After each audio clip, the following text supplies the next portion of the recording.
Hey guys, Anthony Pietrobono here, online coach, personal trainer, and university student. For today's video, we have a full metabolic leg session that me and Nick did together. Nick is a client of mine and great friend of mine. He is 9 weeks out of his first men's physique competition. We're going to be competing in a few categories, especially in teen. His 19th birthday will be the same day as the show, so real pumped for that. Of course, we represented some Advanced Physique's clothing here. He had the tank top on, I had the white hoodie on. We walked on the treadmill for 7 minutes before this just to get our heart rate up and blood flowing, and then we went straight into a little mobility routine. It was about 10 minutes long. After we got fully prepared, we jumped right into the back squat, starting off with just a bar, which is 45 pounds, doing 15 to 20 reps. Slowly warming up. And this was the first working set, so we did 3 sets of 15 to 20 reps in our working sets. I got up to 155 pounds here for 17 reps, as you can see. And with this, you'll see my stance seems kind of narrow.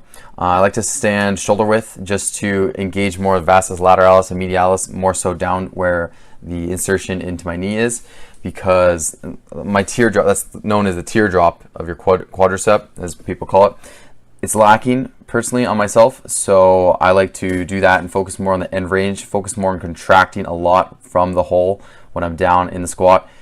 Really focus on contracting my quads as I'm exploding up in that bottom position to get more tension near my knee, not on the joint though, on the muscle. Because if you focus a lot more on the lockout, the top portion, you're going to have the tension be primarily upper quad area where the quad sweep is, and that's why I have huge quad sweeps, because I focused a lot on the lockout, squeezing my glutes and squeezing my quads. So lately I've been focusing on having a more narrow stance and really activating the quads in the bottom portion of the movement. So Nick here, as you can see, he has a more wide set hips. So for him, it's much more comfortable to get a wider stance and slightly tilt his feet outwards. So it's easier for him to squat down and get full range of motion down to parallel. And you can see here, he did 175 pounds for 20 reps. Strong legs. He's got really strong legs. Doing very well here. So again, with the squat, you're going to want to squat down to parallel or whatever's comfortable for you. Some people can squat below. Personally, as you'll see with myself, and I don't know if for Nick seems pretty good, but if you drop below parallel, your butt seems to wink too much, and all the tension can go straight to your lumbar spine when you explode up through your heels when you're squatting. So technically, that's why I don't encourage you drop below parallel. You can if you feel you don't experience any issues and it feels comfortable and your butt doesn't wink a ton. But for most people, I always recommend you squat to parallel. Then after we did those 3 sets, we did a modified K-muscle round for leg extensions. And this is basically doing 30 total repetitions in a rest-pause manner. So you choose a weight you can get 10 reps with, but you just do 6 and then you rest for 5 seconds. Then you do 4, rest for 5 seconds, 4 reps, rest for 5 seconds, 4 reps. So you keep doing that until you get 30 total repetitions. That makes 6 reps, and then you rest, and then you do 6 sets of 4. So it's 7 sets in 1, 30 total repetitions. A lot of metabolite accumulation, and we just did 1 set, and then we went on to doing a modified K-muscle round for hamstring curls after this. So as you can see here, we did squats, which was our main movement. Then we did a K-muscle round for more volume on our quads and a K-muscle round on our hamstrings here. As you can see, the seated leg curl. When you do these K-muscle rounds, it's usually best to choose an isolation exercise. You don't want to try to do some rest pause technique with a compound movement like a squat or a deadlift. You can, it's just much more difficult and taxing. And right now we're just going for fluff work. We're trying to get more volume in and fatigue the muscle because it's a metabolic stress style workout. We're not going for any max effort failure top heavy sets. It's a lot of muscle contractions in a short period of time. So after we did 1 set of this each, we moved on to doing a calf giant set. So calves usually get neglected and left till the end. We want to throw them in after some of this work so we can actually directly hit them with some energy left in our system. So with this giant set, we tried out this exercise here actually, because this is a gym me and Nick both don't go to because we live farther away from each other. So this gym was kind of like the meeting point for us. So we just drove 30 minutes to each other to train together, and we tried out this calf press. So it's basically like a laying down leg press. So we used it for calf raises, and so we went straight to the second exercise, which was a seated calf press after doing the laying leg press. And I actually really liked the laying leg press. So that first exercise was really cool. I liked it a lot. Felt very good on my calves. Typically, honestly, with most calf movements, I really can't get great contractions.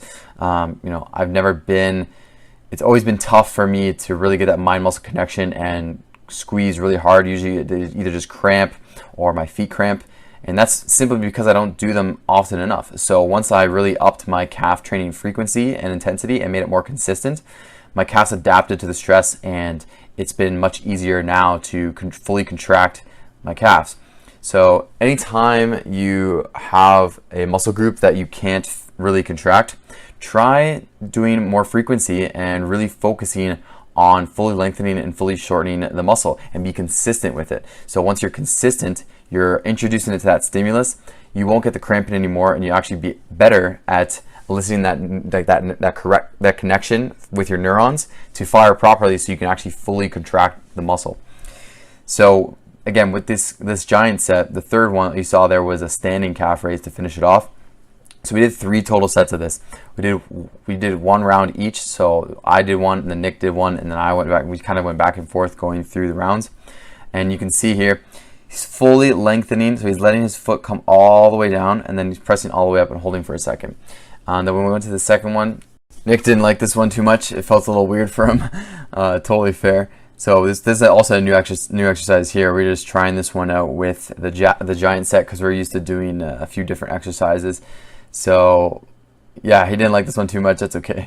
And then on the third exercise, he liked a lot. And I really liked the third one a lot too. The standing calf raise. It felt tremendous on our calves.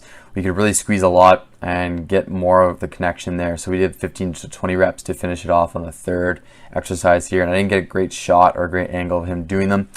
But regardless, that was the calf training out of the way. And we moved straight on to doing a quad superset, which you'll see right here. This is where I was doing front squats. So the superset was front squats to leg extensions.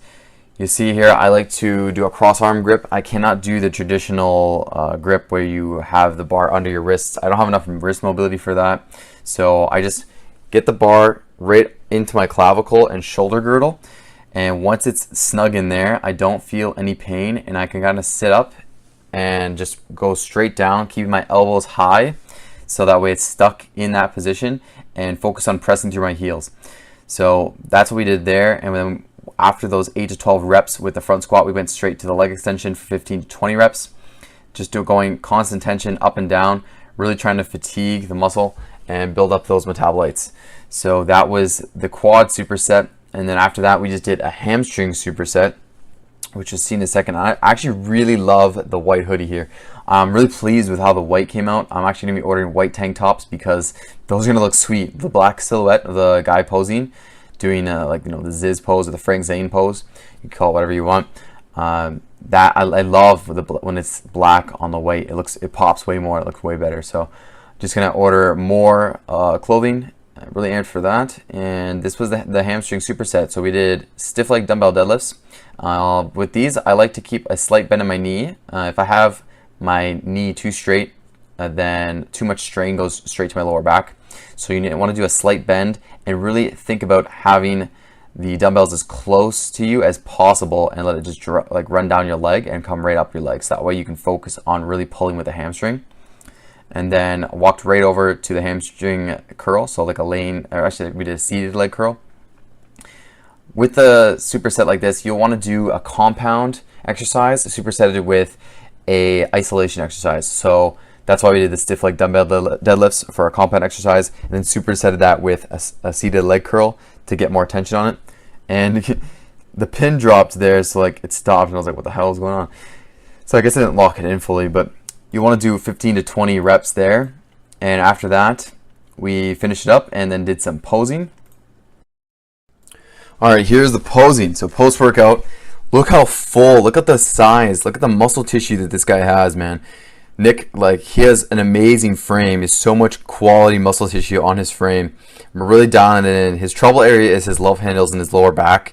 We're really focused on the front lower abs and the lower back fat, right on the waist, and that's typical for most men. So look how full his chest is, no pump. This is just after a leg day, and his shoulders, arms, chest, back, everything is very full and hard. He has a lot of muscle tissue there, and you can see right here, look at his abs, watch. Look how they come in. Like, he exhales, boom, look how thick they are there. See, I called him out for that, and I was like, yo, you gotta be flexing your abs harder, because you know, this whole time we've been posing, they haven't looked like that. And that one time, you know, he just exhaled a little bit, boom, they came in like so hard. So you can see right there, you know, full 6-pack right there, just popping through. He's gonna have an 8-pack if we can get the last bit of lower stomach fat off, which we can. We have plenty of time. It's 9 weeks out, so everything's on point. You know, he's about 205 pounds. We're gonna get him down to 190, and he's gonna look tremendous. So, you know, props to him. Posing's looking great. Everything's looking great. And that's going to conclude this workout footage. So I'll let you guys get back to the rest of the vlog. Just finished up training with Nick. Amazing workout. We crushed it. We pushed each other. A few machines were a little bit off. The contractions didn't feel that great, like on the leg extensions and the hamstring curls. But overall, energy was great. We pushed each other real hard. Got to check out his posing after. Get to see a real physique update. His transitions are very good. He's actually, you know, right on track. Everything's perfect right now for 9 weeks out. We have plenty of time, and his posing is very good right now. He's been practicing posing strictly on his own, so I'm very proud of how he's coming along right now. Just got a 30-minute drive home. Gonna eat a nice post-workout meal, so I'll show you guys that. Of course, I had to represent the Advanced Physiques clothing, and I have to order more because I actually ran out. But yeah, you know, stoked. All right, so for our post-workout meal, we're gonna have a chicken avocado pita. I'm gonna put all this in there, add some Frank's Red Hot, and then toast it. All right, so there's the finished product. It puffed up as it was in the toaster. So it was actually pretty big. Pretty excited to eat this. Also having my special drink here, helps with digestion and carbohydrate metabolism. Also immune health because of the apple cider vinegar in there. And so I'm just gonna drink this with my meal. Then I'm just uploading a video on how to diet while traveling. So you guys who are in contest prep, I want to make it easy for you guys to still hit your macros and stay on your diet when you're out for the day or you know you're traveling.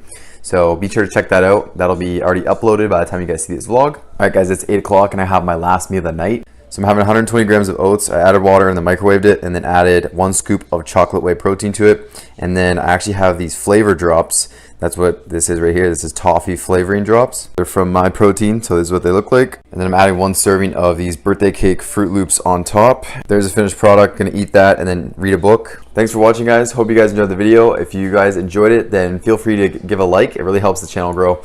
And subscribe for more vlogs and more informative bodybuilding content. And I'll see you guys in the next video.